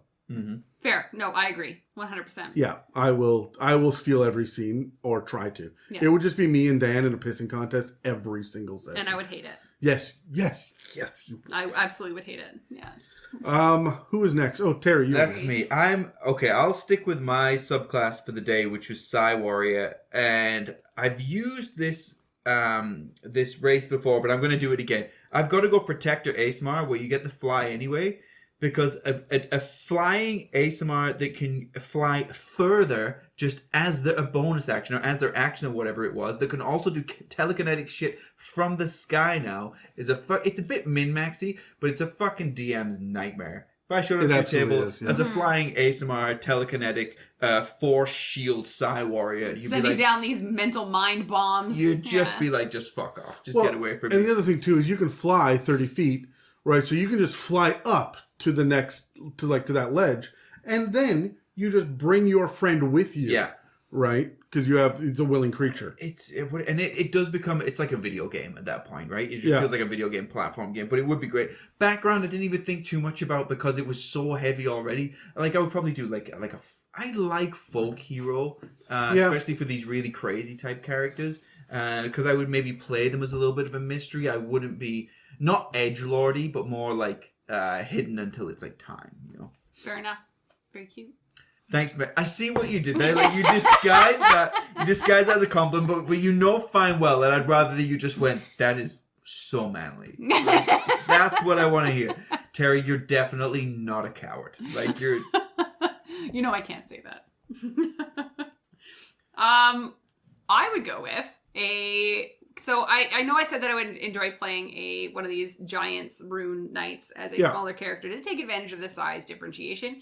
However, I would love to build a bugbear Rune Knight only because bugbears get sneaky and surprise attack. Yeah. Which I think would be amazing. Yeah. To add into being a fucking rune fighting knight that has giant strength and just mauling people over with a surprise attack. That's really fun. Like, how fun would that be? Just seeing this fucking bugbear tiptoeing in the background. And then boom, big. Right. Like, hiding behind the pillar, peeking out from behind it. Yeah, and it's like, surprise! No, I love it. I think it'd be a lot of fun. Do you guys have any final thoughts on fighters before we wrap it up? My final thought would be, this is the first time I've seen fighters get a little bit more complex. Yeah. Where... Well, the Battle Masters. Battle Master, sure. Yeah. But you gotta... There's great abilities, but this is the first time, I guess, that I would say this is not for like a first time player fighter. Like, you got to think about this a little bit, and if you're brand new to the game, you probably don't want to be like a Psi Warrior. There's a lot. It's like, with great power comes great responsibility type thing. Like, your team, if it's an experienced team, is going to be expecting you to yeet them up the ledge, and it's going to be a certain time when you need to fly. You got to make sure that you're tactically sound with that. So yeah, just not a first time. Or if it is your first time, start at level 1. Yeah. And with a slow progression, Sure. Because by the time that you get this 6th level, 7th level abilities and shit like that, yeah, you've learned by that point what you can do. Don't do that. Everybody build a 10th level character type thing. Yeah, that's not going to work. Yeah, and I don't think anyone who's doing a table where people are like first time players are going to say, build me a 10th level character. So I would hope not anyways. I'd be like, I'm sure it's happened. I'm like, fuck you. Yeah. Do you have any final thoughts, Megan? I am not big on fighters. It's not my favorite thing to play. Come on, Megan. It feels like sometimes we're so close. I know. And then it's like we're so we're far almost away. best friends, and then we're just like, nah. Which is amazing because your last character was a paladin and your current one is a monk. Yes. You'd think that fighter would be right there, but it isn't. There. I don't know. I just feel like I think you need to investigate, to really roll around on those feats a little bit. I really need to start reading more about feats. Yeah. And really just diving into what feats mean for me. Totally. What do feats? You nailed it. What do feats mean? It's inexplicable. What do feats mean for anybody? Only Why? It makes no toes. sense. No, I maybe I do. Maybe I just feel like sometimes they're over complex for what they actually are, and then that just becomes annoying. But I feel like a fighter is the kind of character that you build as your first character. Like, you're like, fighter is the simplest thing to build. So to your point, these ones are when it gets to being a little bit more complex. You can add a little bit of history to them. There's giant history. There's you're using your brain mind and your intelligence versus just your fisticuffs. Your brain mind. So I feel like these do add a little bit more depth, which is starting to interest me, but it still hasn't pulled me quite a bit. When you come back to fighter, that's when you do this. Yeah. I'm at that point now. I feel like I want to go back. And then do something more in depth. I gotta go back. I gotta do this to my roots. One of the things they talk about in Xanathars is the idea of a heraldic sign, right? What the symbol on your banner. What do you do for your subclass? Oh, for Psi Warrior, what do you do? Megan, you go first. Not to throw you under the bus, but I'll throw you under the bus. You go first. For what to put on my banner if I was to be a rune knight? Yeah. Oh man, it would just be like a compilation of the different runes, like perfectly put together. In my head, it's Monty Python with the big foot. Yeah. That just like 100%. comes down like the giant foot. So many feats. So many feats. Mine must be... It's not an eye. That's telepathy. It's I don't know. I feel like it'd be like a hand or something. It's something that... It's the Wi-Fi symbol. The Wi-Fi symbol. I mean, that's shit. fucking perfect. Yeah. Yeah. A brain with the Wi-Fi symbol above it. But the dot in the bottom is a skull. Yeah. Right? Like, Ooh. Pretty there you sick. go. I like love that. it. Yeah, Yeah. the Bluetooth symbol or something. Yeah, I like That's it. Norse in its background. Well, okay, Very yeah, true. but that's more Rune Knight than it is. Okay, fuck off, Megan, all the time. Showing up telling me that my ideas are shit and kink shaming me all the time. I do not kink shame. Oh, Terry, you said... All right, so that's all for this discussion on fighters. Fuck. We've got a lot more ground to cover with lots of other classes and subclasses, so subscribe or follow and check back regularly to see what inspirations and insights we'll have for you in the future. Next week, we'll be returning to our conversation on trolls. Speaking of giants. That's great. Speaking of social media. Mm-hmm. Thanks for listening to another episode of the It's a Mimic podcast. If you'd like to support us, we have a donate button on our website at www.itsamimic.com, as well as a store for some awesome merch. We also rely on word of mouth to get news of the podcast out there to the community. So please pass the word to everyone you know that we are available on iTunes, Spotify, and YouTube, as well as most podcast apps. Thanks again for listening to the It's a Mimic, where you never know where you're going to get. Listening to the It's a Mimic. Yeah, okay. To the It's That's a Mimic. it. They get it. You get it, right? Well, you never know where you're going to wind up. with Right, you shit. never I know know. where We you're could gonna... try fact that shit. I just work here, okay? This has been an It's a Mimic production. Inquiries, requests, and questions for our mailbags can be sent to info@itsamimic.com. If you could master any ancient fighting style, not gun, Megan, what style would you master? Yeah, Megan. I just think women typically are more efficient at things. You'd be like, I'd fucking shoot you. That's what I would do. But I mean, Oh. I don't know.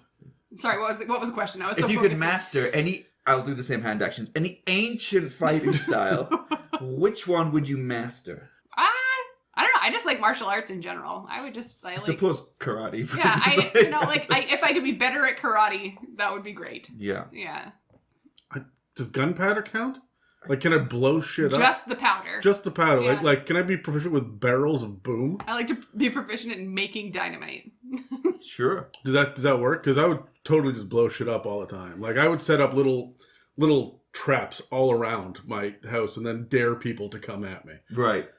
That's an Adam move. Yeah, that's how you certainly. I could be didn't that blow way. myself or you up. You blew you up. That's what's happening here. And I'm just gonna sit back Who are and you, the IRA? Yeah. What the fuck is Absolutely. that? Absolutely. Technically, you triggered the bomb yourself. Yeah. So Sorry.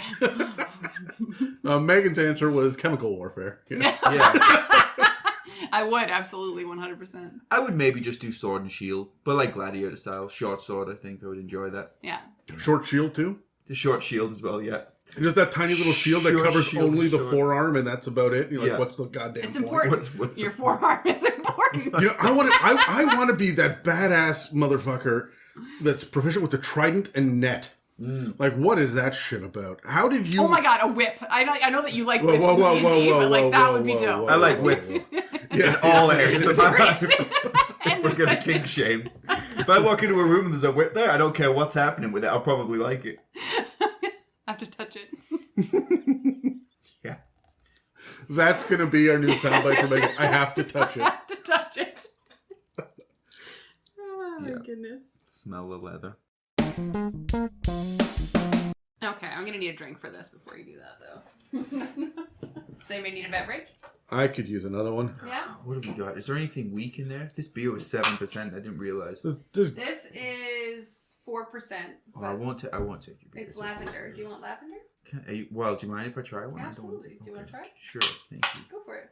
What would you like, Adam? Thanks, a Megan. Guinness, please. I want to chew my next drink. Okay. You want a whole loaf of bread? Yes, please. This is a lavender sour. I actually did see this in the liquor store that I saw you at earlier. There was only one pack of Thank 4 you. left, and I was so excited. I did look at it. Imagine if I bought it, you would have been I disappointed. was so mad. But then I would have showed up with it. Oh god, I'm just... God damn, Megan, what the fuck are you doing over there? Wait a minute. This is going on the recording. I'm drinking 2 beers at once. Do you like it? Oh, yeah. Okay. Oh, that's like summer. It smells like summer outside as well. I'm so excited. Can't wait for the 3 days of summer we'll get in Vancouver. What's this outside you speak of? This is my first time leaving the house in like 2 weeks, other than D&D.